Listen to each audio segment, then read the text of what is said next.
Olá, meus irmãos, a paz do Senhor, que alegria poder mais uma vez compartilhar da Palavra de Deus, da lição da Escola Bíblica Dominical, neste que é o seu canal de comentário da lição de jovens da Escola Bíblica Dominical. É justamente o nosso canal Minutos de Educação Cristã na web. Quero agradecer a você, professor, você, aluno de Escola Bíblica Dominical, e até mesmo você que não participa de Escola Dominical, mas tem nos dado essa audiência importante. Quero agradecer a cada internauta pelo carinho que tem manifesto para com cada um de nós. Hoje estamos aqui com o nosso amigo, companheiro, nosso irmão Rodrigo. Pai do Senhor, Rodrigo. Pai do Senhor, pastor. Tudo bem? Amém. Ele que também é seminarista, é um dos alunos aqui da Escola Teológica da Assembleia de Deus em Abreu e Lima, Pernambuco. Hoje estamos diante de uma temática interessante, onde nós iremos trabalhar a questão da obediência como adoração. Amado irmão Rodrigo, aqui no primeiro tópico, fala sobre um povo que desaprendeu a obedecer e a adorar, né? Queria que você falasse um pouco sobre esse contexto aqui. Que povo é esse? Que situação é essa na qual o comentarista ele começa a trabalhar isso aqui? Pois bem, a gente entende que nesse contexto aqui trata da situação do povo de Israel, Sim. Um povo que foi levantado por Deus por intermédio de Abraão. Esse povo foi levantado para que esse povo viesse a ser um espelho para todas as demais nações. Na verdade, o propósito de Deus era que Israel fosse o canal de evangelização para todas as nações. E esse povo, ele passa a ter uma crença. A crença desse povo é uma crença monoteísta, é a crença que acredita no único Deus verdadeiro. Entretanto, no decorrer do tempo, Israel ele vai ser influenciado, porque passa um bom tempo dentro do cativeiro egípcio. A história mostra que Deus levanta um homem, cujo nome era José, e esse homem ele é vendido, é trancafiado, acaba parando no Egito, e daí ele passa a ser governador do Egito. Entretanto, há uma fome, e essa fome faz com que Jacó e a casa de Jacó vão para o Egito, isso segundo a 12ª dinastia egípcia, e ali eles são bem recebidos pelo fato de ser parente de José.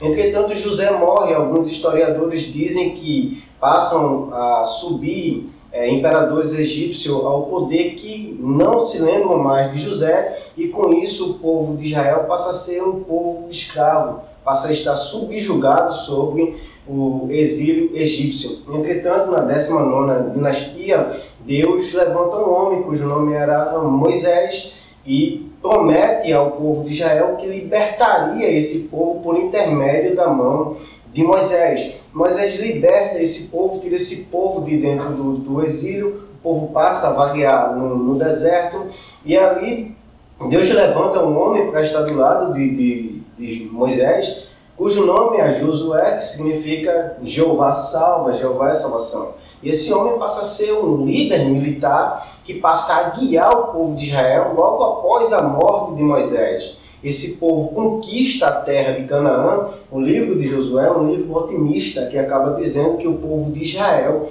conquistou a terra de Canaã. Entretanto, o livro de Juízes é a continuidade do livro de Josué, e o livro de Juízes mostra como de fato aconteceu essa conquista, e essa conquista não se deu num todo. Ainda existia circunvizinhanças que ameaçava o povo de Israel. Seria uma conquista parcial ainda, né? Havia conquistado, mas não totalmente. Justamente. Inclusive, existia povos ainda que eram bem organizados, que eram mais poderosos do que Israel. Então, essa conquista aconteceu de modo progressivo, de maneira progressiva. Paulatina, né? E dentro desse período, a gente observa que Deus levanta alguns líderes. Esses líderes é chamado na Bíblia de juízes. É onde começa o governo teocrático, onde Deus começa a governar o povo de Israel com esses líderes. Entretanto, esses líderes eles não era rei, eles não governavam a nação, eles governavam a tribo, mas eram utilizados como canais de Deus para salvar as demais tribos. Porque o povo de Israel era o seguinte: Deus levantava um juiz, o primeiro juiz, cujo nome era Otiniel. Deus levantava esse homem para libertar o povo da opressão de povos que estavam oprimindo a nação de Israel.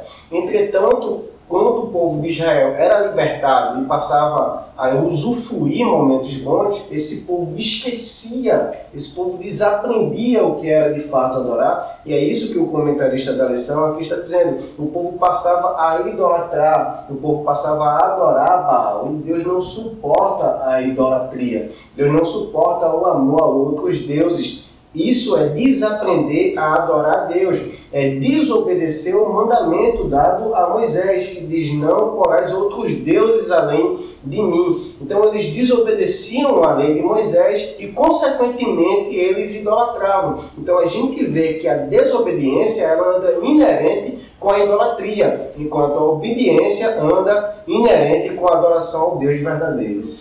Bem, inclusive o texto bíblico ele vai tratar lá de Juízes, capítulo 2, versículo 8 ao 10, e do versículo 16 ao 19, que é justamente esse contexto que o nosso amado irmão Rodrigo acabou de citar, onde a nação realmente está desaprendendo, ou desaprendeu esse ato de adorar, e agora estão sendo convocados. Mas já pegando um gancho naquilo que o senhor falou, o segundo tópico, ele vai dizer sobre quando adorar e obedecer a Deus são sinônimos. Bem, o povo estava desaprendendo de adorar a Deus porque estavam praticando o ato de idolatria, e obviamente era um ato de desobediência. E aqui na síntese da lição, logo na primeira página, diz aqui: adoração e obediência são princípios muito interligados. Obedecer é dizer não para o eu, e sim para Deus. Ela vai justamente corroborar com esse segundo tópico aqui que fala quando adorar e obedecer são sinônimos. Eu queria que o senhor falasse um pouco sobre essa questão aqui, dessa simetria que há entre a adoração e a obediência. Pois bem, a palavra obediência significa obedecer a um soberano ou leis impostas por esse soberano. Esse é o significado da palavra obediência. E a palavra adoração é uma palavra latina que se divide em duas partes, a e oris, que significa beijar a mão. E também ela traz um significado de se prostrar e beijar a terra. Então, o ato de beijar a terra no período medieval implicava em coisas não só exteriores, mas também em coisas interiores. Simbolizava que a alma daquela pessoa que estava se prostrando, se dobrando, estava adorando uma divindade. Daí esse contexto de adoração se prostrando, por genuflexão, passou a ser adotado em todo o Antigo Testamento e até praticado também no Novo Testamento. A gente observa que no Novo Testamento o leproso ele chega a Jesus e ele se dobra perante Jesus e o adora. E ele diz: se queres, podem me tornar menino. O que é que ele faz? Ele se dobra, reconhece a soberania de Cristo, ele diz que não é a vontade dele, mas é a vontade de Cristo. Renunciar ao seu eu e aceitar a vontade de Cristo. Então, adoração e submissão, ela andam inerente. Ele se dobra em sinal de submissão e em sinal de obediência. Quando a gente se dobra em sinal de submissão e obediência, estamos adorando a Deus. Então, a adoração e a obediência, elas andam inerentes, elas andam entrelaçadas. Lembrando que essa inclinação, ela não se dá apenas na questão do corpo, né?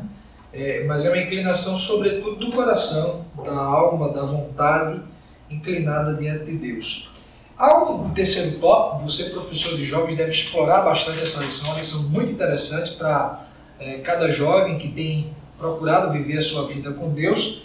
No primeiro ponto, o terceiro tópico vai falar sobre adorando a Deus no dia a dia. Isso é muito interessante, que a adoração não está reclusa apenas a um horário, a um dia específico. Hoje é domingo, é o dia da adoração, mas não é apenas o domingo. Eu queria que você falasse primeiramente, antes de a gente abordar outras questões desse tópico. No primeiro ponto ele vai falando superando a dicotomia. vida secular versus vida espiritual.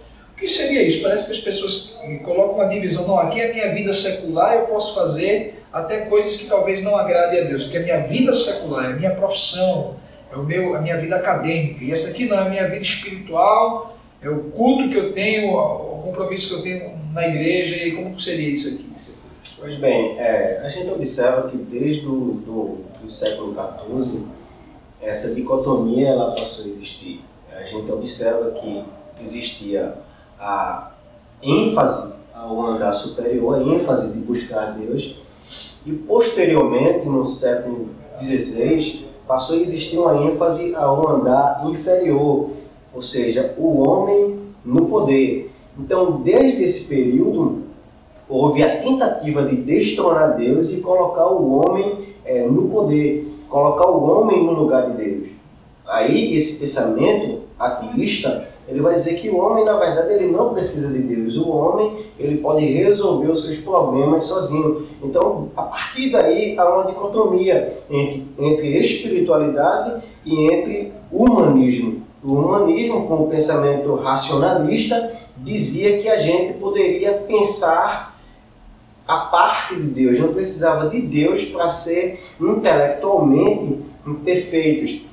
Entretanto, a gente observa que, biblicamente, é impossível ter uma dicotomia. Não pode haver separação entre ser espiritual e a minha vida secular, a minha vida de trabalho, a minha vida em casa. O apóstolo São Paulo, escrevendo aos Romanos, capítulo número 12, ele diz: rogo-vos, pois, irmãos, pela compaixão de Deus, que apresentei o vosso corpo como culto, como sacrifício vivo, santo e agradável a Deus.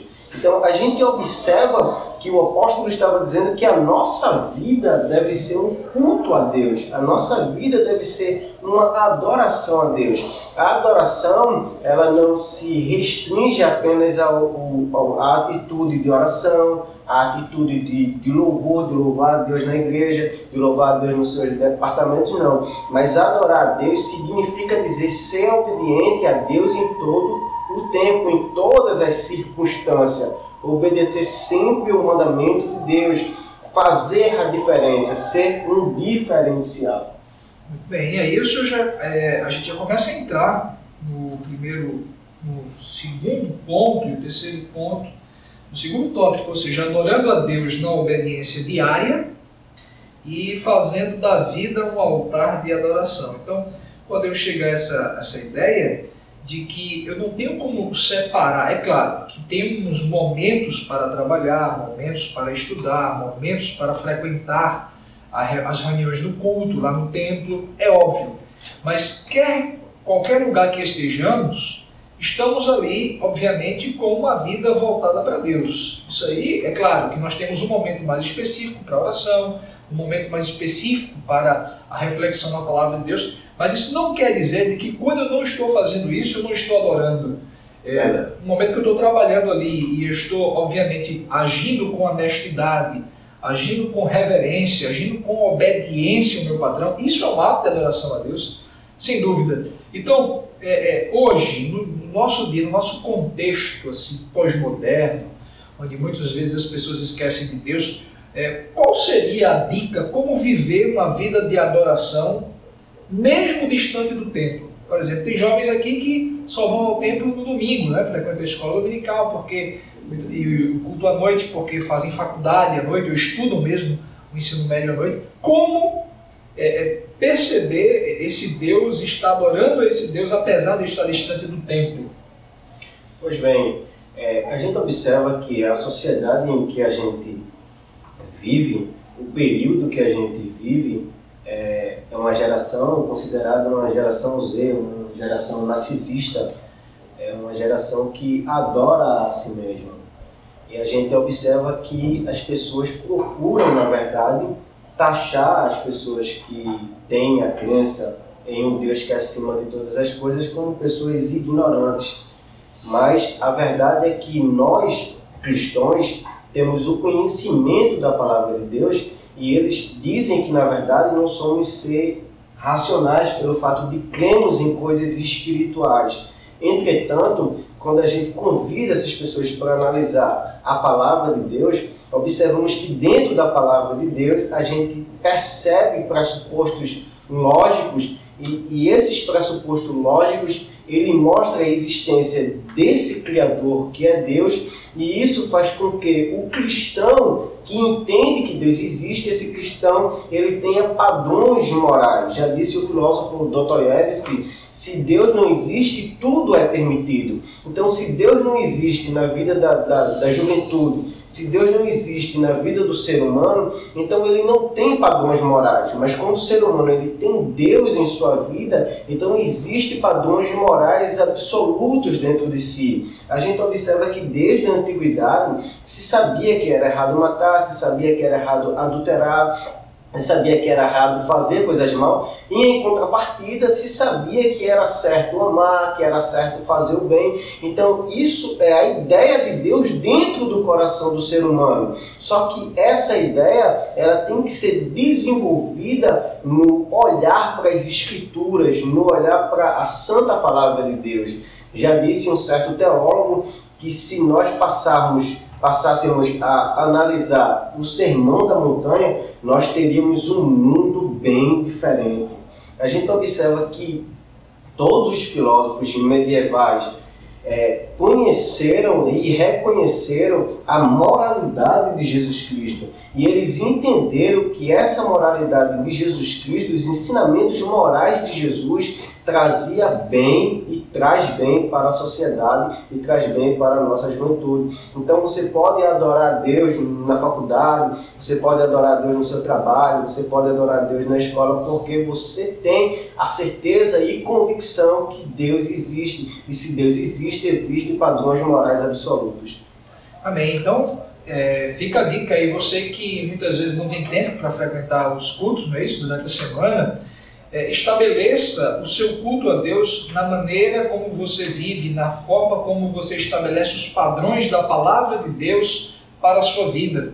Que esses padrões perpassem os muros do templo, os muros da sua casa e possa adentrar em qualquer local que você estiver. Eu quero agradecer ao nosso amado irmão Rodrigo. Deus abençoe pela sua participação muito importante aqui nesse nosso canal, nesse comentário da segunda lição. E eu quero já lhe convidar para na próxima semana estarmos juntos, já comentando também a terceira lição.